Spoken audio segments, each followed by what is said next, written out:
The ship called the Horizon moved slowly through the darkness of space.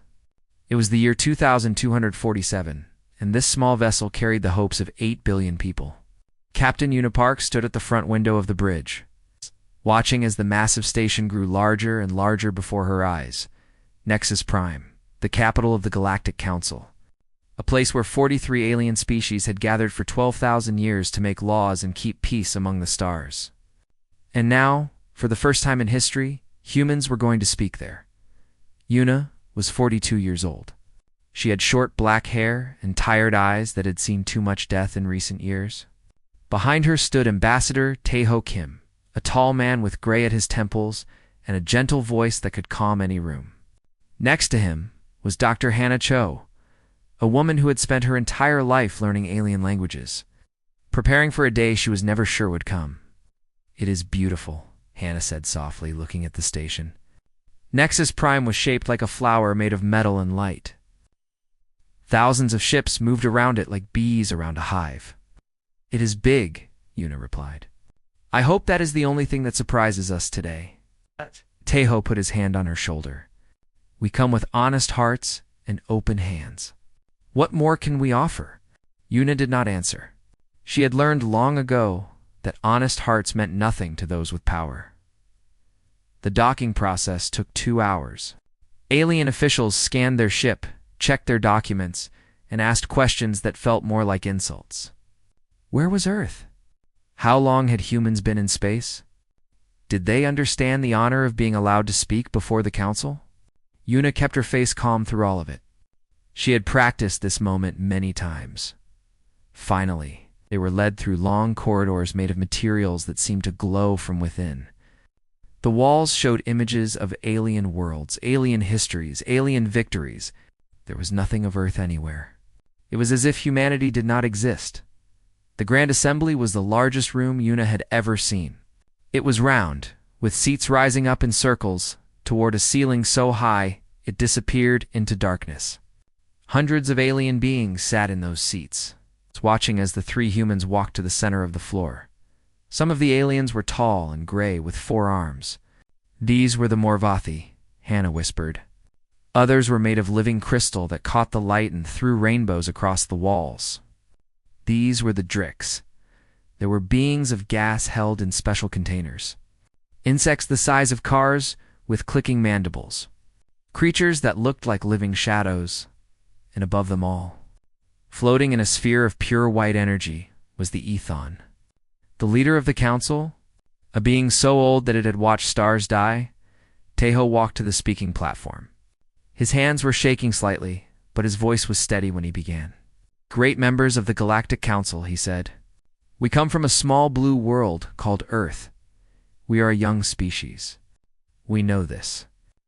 We have only traveled among the stars for a short time, and we have much to learn." He paused and looked around the room. "But we come today not to ask for knowledge or power. We come to ask for help. A species called the Velthari has been attacking our colonies. They take our people as slaves. They kill those who resist. Our military is young and small. We cannot fight them alone." Taeho's voice grew stronger. "We believe in peace. We believe in cooperation. We believe that all thinking beings have value, no matter how young or old their civilization may be. We ask the Council to stand with us against those who would harm the innocent. In return, we offer our friendship, our loyalty, and everything that makes humanity unique." He bowed his head. "We put our fate in your hands." The chamber was silent for a long moment. Una felt hope rise in her chest. Perhaps they would listen. Perhaps they would help. Then the Morvathi representative stood. He was 3 meters tall, and his forearms moved in patterns that somehow looked like mockery. "You call yourselves a civilization," he said.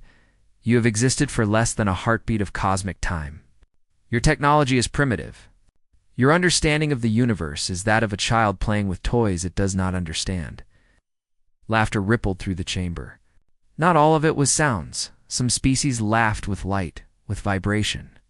With chemical signals that the human translators picked up and converted to meaning, the Drix spoke next, their crystalline body chiming like bells. The Velthari have hunted weaker species for 10,000 years. This is their way. This is nature. Why should we interfere with nature for the sake of creatures who will likely destroy themselves within a few generations anyway? More laughter. Louder now. The Keth, the giant insects, clicked their mandibles in a pattern that meant amusement. Your entire civilization is younger than the building we sit in. Come back when you have proven you are more than animals. Yuna watched Teho's face. She saw the hope die in his eyes, replaced by something harder. Something colder. The Ethon finally spoke. Its voice was like the sound of a dying star, deep and endless and cold. Out. Earth's petition is heard. Earth's petition is denied. The strong survive. The weak do not. This is the law of the universe. We did not make this law. We simply recognize it. The being of light pulsed once. You are told to leave. Return when you have proven you deserve to exist. If you survive that long, the vote was quick. 43 species. 43 votes against. As they were escorted out of the chamber, Una heard a Morvathi whisper to another, "They will be extinct within a century. The Velthari will see to it. Why waste our time on the dead?" Una stopped walking. Teho and Hannah looked at her with worry. The alien guards tensed. Slowly, Una turned around. Every eye in the corridor fixed on her, alien eyes of every color and shape, all looking at this small human woman with something between pity and contempt. "Remember this moment," she said. Her voice was calm, quiet, but it carried. "Remember what you said to us today? Remember how you laughed? Remember how you told us to die?" She held the Morvathi's gaze until the alien looked away. "Yes, we will remember, and one day you will understand what that means." She turned and walked away. Her footsteps echoed in the sudden silence. Behind her, no one was laughing anymore. The journey back to Earth took 3 weeks. 3 weeks of silence in the ship. 3 weeks of Teho staring at walls, replaying the moment of humiliation in his mind again and again. 3 weeks of Hannah working quietly at her computer, doing something she would not explain. Una spent most of that time alone in her cabin. She did not sleep well. Every time she closed her eyes, she heard the laughter. She saw the Ethon's cold light. She felt the weight of 8 billion people who were counting on her. And she had failed them all. When the Horizon finally entered Earth's orbit, there were 100 ships waiting for them. News ships, military escorts, government vessels. Everyone wanted to know what had happened. Una told them the truth. Within hours, the truth had spread to every corner of the planet. People gathered around screens in every city, every town, every village. They watched the recordings that Hannah had made secretly in the Grand Assembly. They heard the mockery. They saw the contempt on alien faces. They listened to the Ethon tell humanity to prove it deserved to exist. For one day, Earth was silent. People did not know what to say. Some cried. Some prayed. Some simply sat and stared at nothing, trying to understand a universe that had looked at them and found them worthless. Then the silence ended. And what replaced it was anger. Admiral Sungjin Beek was 70 years old. He had fought in 3 wars on Earth before humanity ever reached the stars. His face was lined with scars, and his eyes had the look of a man who had seen the worst that people could do to each other. He stood before the United Earth Assembly and spoke words that would be remembered for centuries.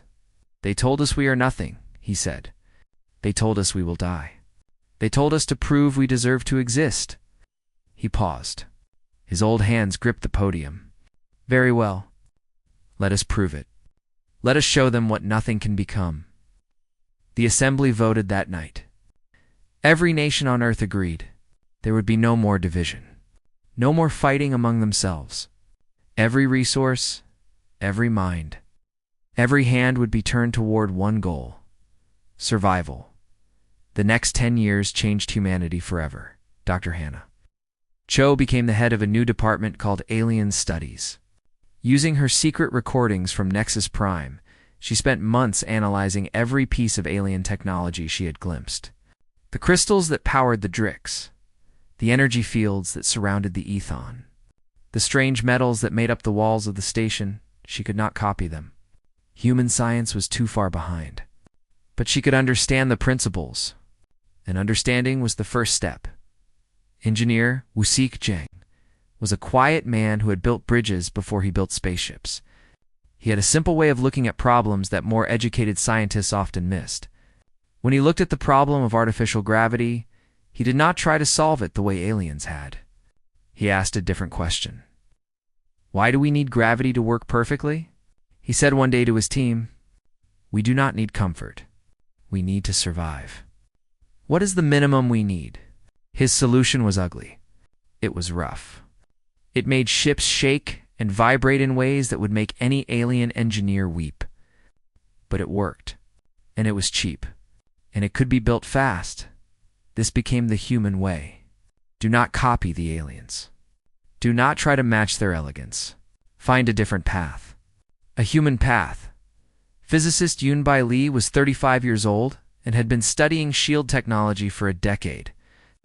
Every alien species used shields that were smooth and perfect, flowing around their ships like water. They were beautiful and efficient and impossible to make with human technology. Bai had an idea that her teachers called crazy. Shields fail because they try to stop everything, she explained. They push against the universe, and eventually the universe pushes back. But what if we did not try to stop everything? What if we let some things through? What if we made our shields dance with chaos instead of fighting against it? Her shields were not smooth or pretty. They flickered and jumped and seemed almost alive. They let small hits through while stopping big ones. They confused enemy targeting systems. They did things that no alien engineer would ever design because they broke every rule of proper shield design. They also worked better than anything the galaxy had ever seen. Yuno watched all of this happen from her new position as Admiral of Earth's growing fleet. She was no longer the captain of a single ship. She was responsible for hundreds of vessels and thousands of lives. Every week brought new reports of Velthari raids. A colony destroyed here. A ship captured there. Hundreds dead. Thousands taken as slaves. Each report was another wound. Each loss was another lesson. The humans learned fast. Faster than anyone expected. Every battle taught them something. Every defeat made them stronger.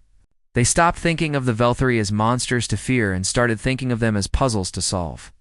They are predictable. Yuna said at a war council 3 years after Nexus Prime. They attack the same way every time. They expect fear. They expect surrender. They do not know what to do when their prey fights back. She was right. The Velthari had been hunters for so long that they had forgotten how to face real resistance. They had grown lazy, comfortable, certain of their own superiority. It was a mistake that would cost them everything. In secret shipyards hidden in asteroids, humanity built its new fleet. These were not pretty ships. They were not elegant. They looked like weapons, given form brutal, angular, designed for one purpose only. The aliens built ships to travel and explore. Humans built ships to fight and win. When Wusek presented the design for the new battleship class, some people laughed. The ship was ugly. It had too many guns. It had armor so thick that it could barely move. It had backup systems for the backup systems, layers upon layers of redundancy that seemed wasteful. "This ship will not die easily," Wusik said simply. "When everything else fails, it will still fight. That is what matters." Yuna looked at the design for a long moment. Then she smiled. "Build it," she said. "Build 100 of them." And named the first one Defiance. 10 years after their humiliation at Nexus Prime, humanity was no longer the same species that had begged for help. They were harder now, colder, more determined. And they were ready. The Galactic Council had told them to prove they deserved to exist. They were about to give their answer, not in words, not in petitions, in fire. New Busan was a beautiful world. It had wide oceans, the color of jade, and fields of golden grain that stretched to every horizon. 40 million humans lived there. most of them farmers and fishermen who had left Earth's crowded cities to build a simpler life among the stars. The children of New Busan grew up under two suns. They learned to read the weather by watching the way the twin shadows moved across the land. They swam in warm seas filled with strange fish that their grandparents brought from Earth. They knew nothing of war. That changed on a morning in early spring, Commander. Daewon-ru was the first to see them. He was stationed on the orbital platform above the planet, watching sensors and drinking cold coffee when the screen suddenly filled with red. "Contact," he said quietly. Then louder, "Contact." Multiple contacts? 200-plus ships emerging from fold space. The Velthari had come. Admiral Yuna received the news on Earth, 3 days away at maximum speed. She was in her office when her aide burst through the door, face white with fear. "New Busan," the aide said. "The Velthari. Their largest fleet ever?" Yuna did not waste time on questions. She was running before the aide finished speaking. The Defiance was waiting in orbit. It was the first of the new battleships, an ugly mountain of metal and guns that made other ships look like toys. Yuna had made it her flagship because she believed that leaders should face the same dangers as their soldiers. "All ships," she said into the fleet-wide channel. "Maximum speed to New Busan? We have 3 days. Use them well." 64 ships answered her call. It was everything Earth had. Every battleship, every cruiser, every fighter carrier. If they lost this battle, there would be nothing left to defend humanity. During the 3 days of travel, Yuna held meetings with her commanders. They studied the Velthari fleet. They planned and argued and planned again. Captain Jinsu Kong was young for his rank, only 31 years old. He had black hair that was always messy and eyes that seemed to see through problems to the solutions hiding beneath. He commanded the cruiser Swift Wind, and he had fought the Velthari 4 times before. "They will expect us to defend the planet," he said at one meeting. "They will expect us to form a line between them and New Busan and try to hold." And Yuna asked, "And we should not do what they expect." Commander Bora-Moon was the chief engineer of the Defiance. She was small and quiet, with hands that were always covered in grease and a mind that understood machines the way poets understood words. She had kept the ship running through 3 battles that should have destroyed it. "The moon," she said suddenly. Everyone looked at her. She rarely spoke at war councils. New Busan's moon was shattered by an asteroid 2 centuries ago. The debris field is still there. Millions of rocks, ranging from the size of a fist to the size of a city. She called up a display showing the debris field. It was thick and chaotic, a maze of spinning stones surrounding the broken remains of the dead moon. "Velthari ships are fast and elegant," Bora continued. "They do not like obstacles. Our ships are slower, but tougher. We can survive hits that would destroy them." Yuna stared at the display. A smile slowly spread across her face. "We make them fight in the rubble," she said. "Yes. They will have to slow down. They will not be able to use their speed. Every rock becomes a weapon we do not have to fire." Jinsu laughed. "They will hate it. They are proud. They think of space as their hunting ground. We will turn it into a cage." The plan was set. But Yuna knew that plans rarely survived contact with the enemy. She called Daewon, still holding the line at New Busan with his tiny defense force. "How long can you last?" she asked. On the screen, Daewon's face was tired but calm. He had been awake for 2 days, watching the Velthari fleet gather like wolves around a wounded deer. "They have not attacked yet," he said. "They are waiting. Perhaps 4 more ships. Perhaps just to enjoy our fear." He paused. "I have 12 ships and 2 orbital platforms against 200. Hold them. Delay them. Give us time," Daewon smiled.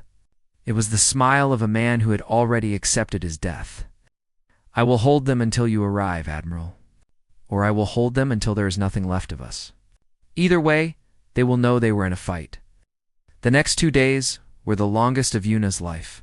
She watched from impossibly far away as Daewon and his 12 ships played a deadly game with the Velthari fleet.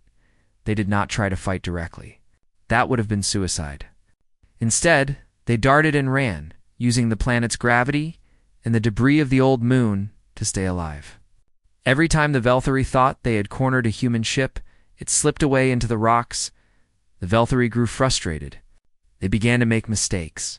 They sent ships into the debris field alone, trying to chase down the humans.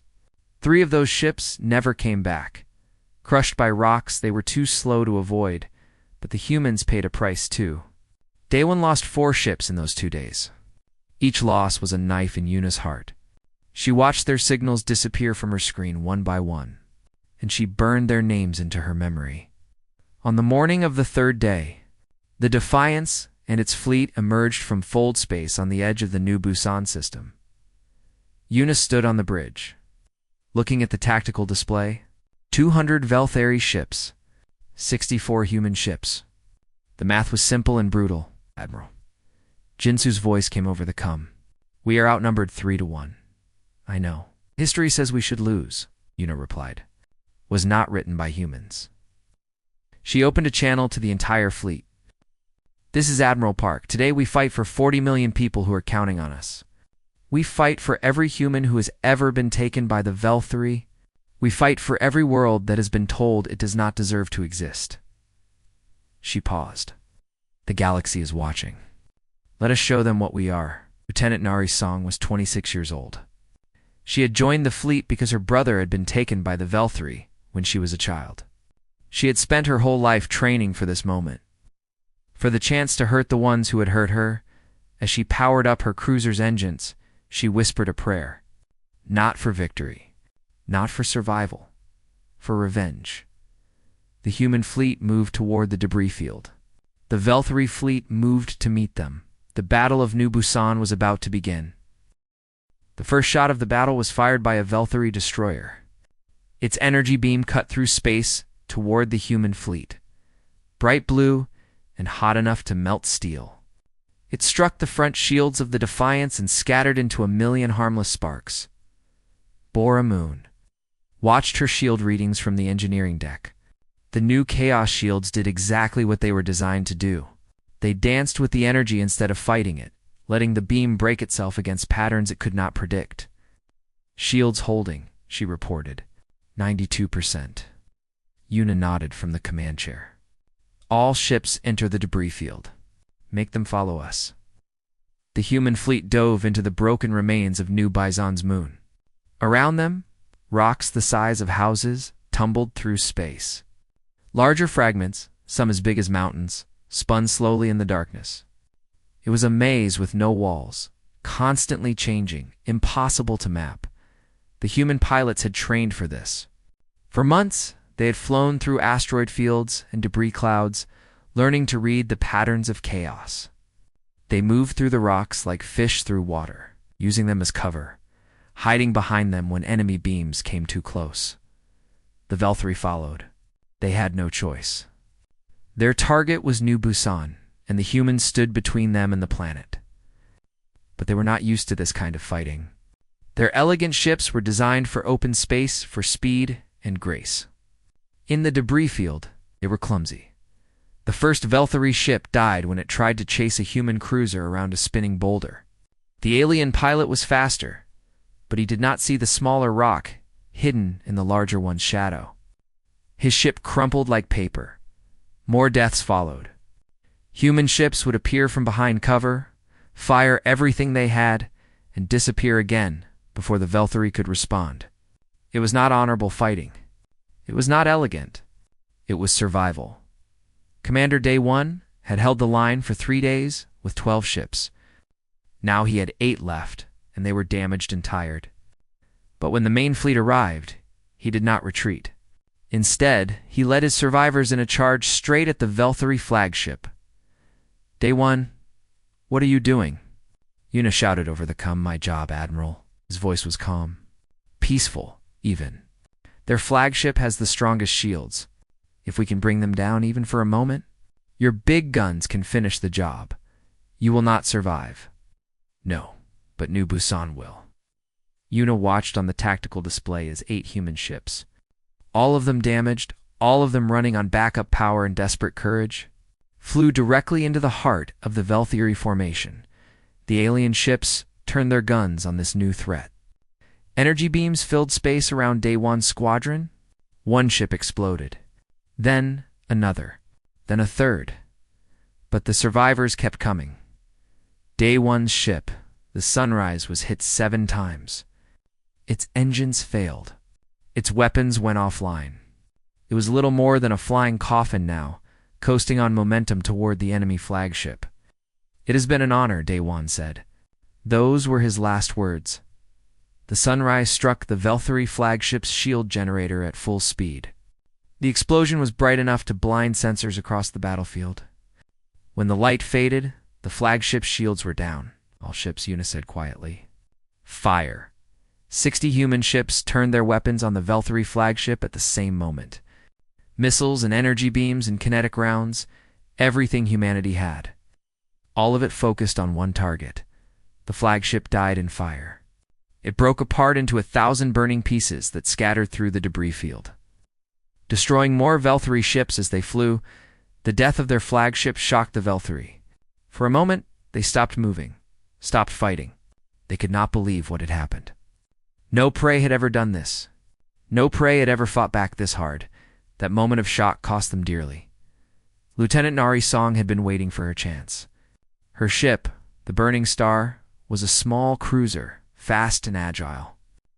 She had stayed at the edge of the battle, watching, waiting, learning the patterns of the Velthary formation when the flagship died. She moved. Her target was the Velthary carrier, a massive ship that held 50 smaller fighters. Those fighters had been causing terrible damage to the human fleet. Every minute they stayed in the fight, more humans died. Nari flew the Burning Star through the chaos of the battle. She dodged beams and rocks and the wreckage of dead ships.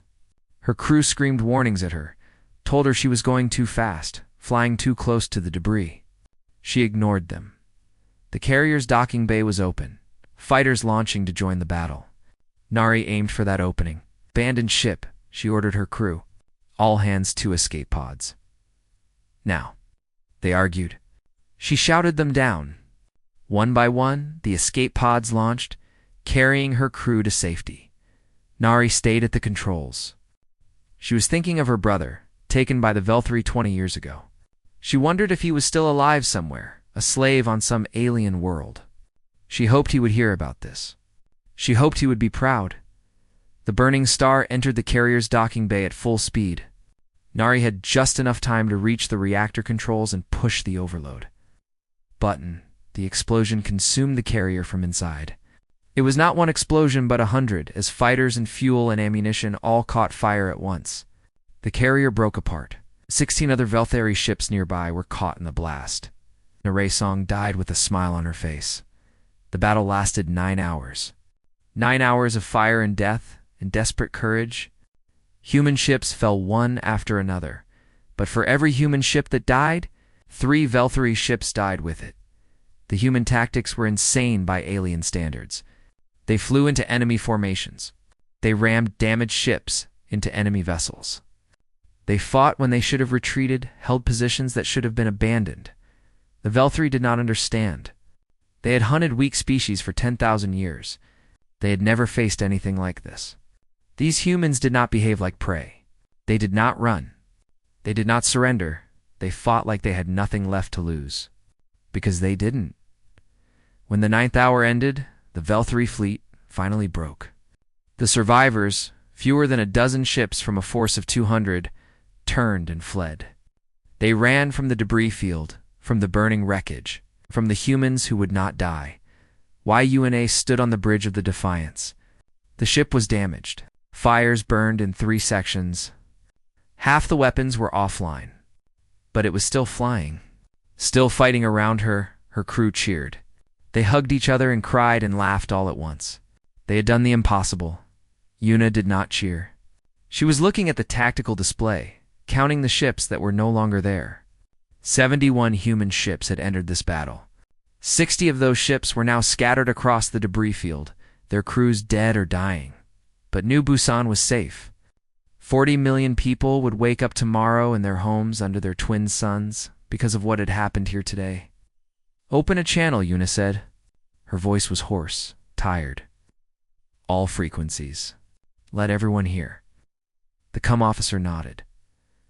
Why, Yuna took a breath. Then she spoke 3 sentences that would echo through the galaxy. New Busan stands. Earth stands. We will always stand. Far away, in the great halls of Nexus Prime, the Galactic Council was watching. They had expected to see another slaughter.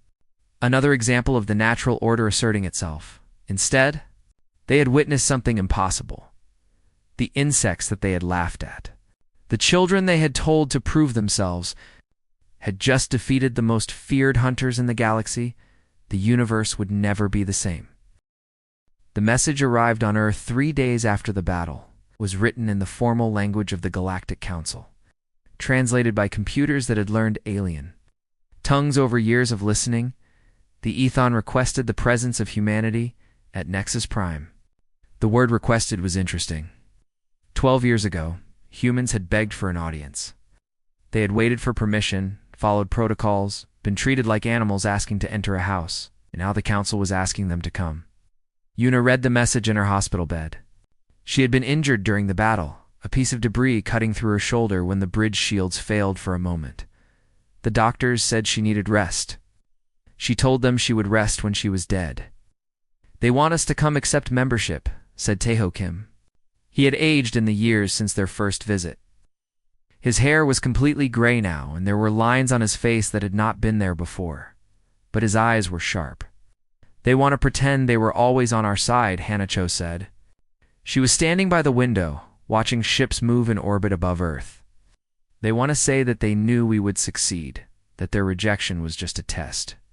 Yuna laughed, hurt her shoulder, but she did not care. Then let us go remind them of the truth. The Defiance had been repaired enough to fly, though it would never be the same ship again. Too many parts had been replaced, too many systems rebuilt. Boromoon said it was like a body with too many scars. It would keep working, but it would always remember the pain. Yuna chose it for the journey anyway. She wanted the council to see what a ship looked like after a real battle. She wanted them to see the burns on the hull and the patches on the shields. She wanted them to understand what survival cost. She brought Captain Jin Sukong, who had destroyed 4 enemy ships with tactical genius that no alien had ever seen. She brought Commander Boromoon, who had kept the Defiance fighting when any sane engineer would have abandoned it. She brought 100 sailors from the fleet, men and women who had fought at New Busan and lived to tell about it. She did not bring diplomats. She did not bring gifts. This was not a visit of friendship. Nexus Prime looked the same as it had 12 years ago. The same flower shape, the same flowing lights, the same ships moving around it like servants around a king. But Yuna saw it differently now. Before, she had looked at it with wonder. Now she saw only arrogance made solid. The docking process was fast this time. No questions, no scans. The alien officials bowed their heads as the humans passed. Word of New Busan had spread across the galaxy. Everyone knew what these small creatures had done. The Grand Assembly was full when Yuna walked in. The same species she had seen before sat in the same seats, but they were quiet now. The Morvathi who had called humans infants, the Drix who had mocked their technology, the Keth who had laughed at their youth, all silent, all watching. The Ethon floated above them all, its sphere of white light pulsing slowly. It spoke first. Humans of Earth, you were told to prove you deserve to exist. You have done so. The Council is prepared to offer humanity full membership in our organization. You will have a voice in our decisions. You will have access to our technology. You will be protected by our laws. It paused. The light pulsed again. This is the greatest honor we can give. Yuna stood in the center of the floor. She was wearing her full military uniform, the same one she had worn during the battle. It still had burn marks that the cleaners could not remove. Her shoulder ached under the bandages, but she kept her back straight. She looked around the room. She saw the faces of beings who had dismissed humanity as nothing. She remembered the laughter. She remembered the contempt. She remembered every word. Then she spoke. No, the word echoed through the chamber. Every alien went still. Even the Ethon's light seemed to freeze. 12 years ago, I stood in this room. I watched as Ambassador Taeho Kim asked for your help. He did not ask for much. He asked for friendship. He asked for protection against those who were killing our people. Her voice was calm, steady, cold. You laughed at him. You called us infants. You told us the strong consume the weak, and this is the law. You told us to prove we deserve to exist. She stepped forward. We proved it. We paid for that proof with the blood of our sons and daughters. Commander Daewon-Ryu flew his ship into a flagship to bring down its shields. Lieutenant Nari Song destroyed a carrier from inside, knowing she would die. 11 ships went into that battle. 11 came out. Silence. And now you offer us membership. Now you want us to join your council, to sit in your chairs, to pretend that we are friends. Yuna shook her head. No, Earth does not want your membership. We do not need your protection. We have learned to protect ourselves.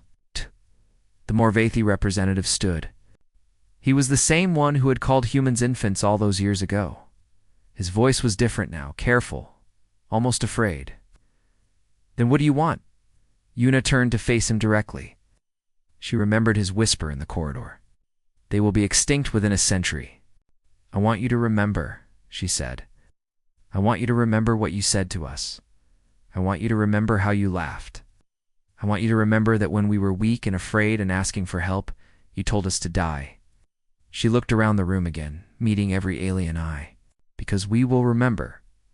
We will always remember. And when other young species come to you, begging for help against those who would destroy them, we will be watching. If you turn them away, if you tell them they deserve to die, we will welcome them. We will teach them what we learned. We will show them that the strong do not always win. The Ethon spoke, its voice like distant thunder. You would challenge the law of the universe? I would change it. For a long moment, no one moved. The tension in the chamber was thick enough to cut. Then Yuna turned to leave. Her officers fell into step behind her. Shu, Bora, and all the others who had bled for this moment. Before she reached the door, she stopped one last time. One more thing. You told us the strong consume the weak. You said you did not make this law, you simply recognized it. She looked over her shoulder at the Ethon. You were wrong. The law of the universe is not that the strong consume the weak. The law is that those who stand together are stronger than those who stand alone. She walked out. The doors closed behind her. The Galactic Council did not try to stop her. They did not issue demands or threats. They let humanity go, because they were afraid. 50 years later, the galaxy had changed. The Galactic Council still existed, still governed the Orion arm. But there was a new power among the stars. It was called the Terran Alliance. 12 species had joined it. Species that the Council had dismissed as too young, too weak, too primitive. Species that had been told to prove they deserved to exist. They had found each other, helped each other, grown together into something stronger than any of them could have been alone. They were led by humans, and in every school, on every world of the Alliance, children learned the history of how it began. They learned about the petition and the mockery. They learned about the long years of struggle and the battle that changed everything. They learned the names of the heroes who had given their lives so that others could live. Most of all, they learned the words that had started it all. Remember what you said to us today. They remembered. They taught their children to remember. Their children taught their children. The galaxy had told humanity to die. Humanity had chosen to live, and it had changed everything.